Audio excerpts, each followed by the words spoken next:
Tout ce que vous avez toujours voulu savoir sur l'islam sans jamais oser le demander, dans cette nouvelle série de vidéos L'islam en 26 lettres, découvrez la foi musulmane à travers les 26 lettres de l'alphabet et testez vos connaissances avec la question du quiz à la fin de cette vidéo. Aujourd'hui, je vous propose de découvrir ensemble des mots ou expressions du vocabulaire musulman qui commencent par la lettre B. Bismillah, qu'on écrit également avec un seul L ou en deux mots, Bismi plus loin Allah, est l'un des mots les plus employés chez nos amis musulmans. Bismillah se compose de trois mots, Bi, Ism, Allah, qui veulent dire avec, nom, Dieu. L'expression signifie donc au nom d'Allah ou au nom de Dieu. C'est l'abréviation de la formule de la Basmala, Bismillah al-Rahman al-Rahim.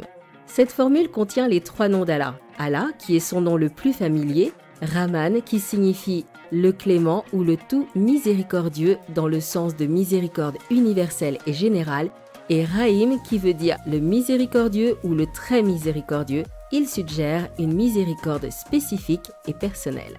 On retrouve la basmala au début de toutes les sourates du Coran, sauf la 9e, le repentir. Nos amis musulmans utilisent Bismillah avant de commencer toute action dans la journée. Ce peut être avant des actes religieux ou solennels, entrer dans la mosquée, faire ses ablutions, enterrer un défunt. Mais Bismillah se prononce également avant des actes de la vie quotidienne très divers, comme avant de manger ou de boire, avant de rentrer dans sa voiture ou de prendre les transports, avant de s'habiller ou de se déshabiller, avant de dormir, de prendre la parole, d'ouvrir une porte, d'aller aux toilettes ou même avant des rapports intimes. C'est une façon pour nos amis musulmans de marquer le point de départ d'une action, de s'y préparer, de s'encourager, d'en faire Allah le témoin et de lui demander sa protection et de sacraliser l'instant. Bismillah est donc l'équivalent des expressions « c'est parti », « on y va » ou encore « tu peux le faire ». Avec la formule Bismillah, les musulmans espèrent ainsi réussir, être récompensés et attirer la baraka, la bénédiction d'Allah et gagner spirituellement des bonnes actions.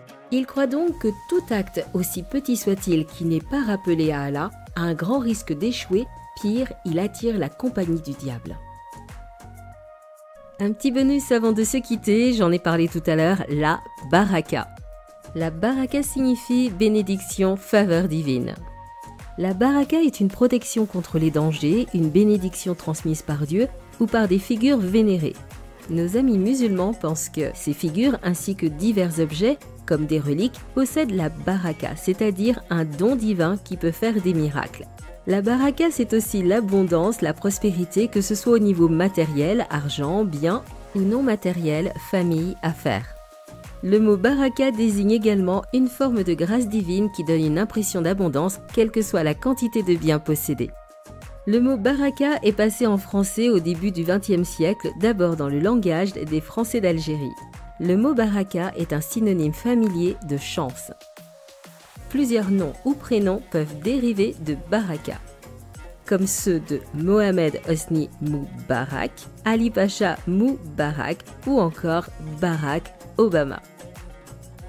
Tout cela me rappelle un passage étonnant de la Bible où Jésus, en parlant d'un jeune homme riche, a affirmé qu'il était difficile à un riche d'entrer dans le royaume de Dieu. À ces mots, ses disciples ont été vraiment étonnés. Pourquoi ? Parce qu'ils avaient en tête que la richesse représentait la faveur divine. Quelqu'un qui était riche était forcément agréable à Dieu. Or, Jésus va dire quelque chose d'étonnant, que beaucoup de ceux qui maintenant sont les premiers, c'est-à-dire les plus riches, seront les derniers. Vous connaissez cette phrase ? Les premiers seront les derniers et les derniers seront les premiers. La véritable richesse pour Dieu, c'est l'obéissance et la foi en Jésus-Christ. Et la foi en Jésus-Christ ne peut faire autrement que d'attirer la faveur de Dieu sur une vie. Alors plus que la baraka, réclamez la faveur divine. J'espère que cette vidéo vous a plu et vous aura permis d'en apprendre plus sur la foi de nos amis musulmans et qu'elle vous encouragera à les aimer de l'amour de Dieu lui-même. Merci d'avoir suivi cette vidéo, à très vite pour une nouvelle lettre de l'alphabet et mieux comprendre l'islam. Que Dieu vous bénisse.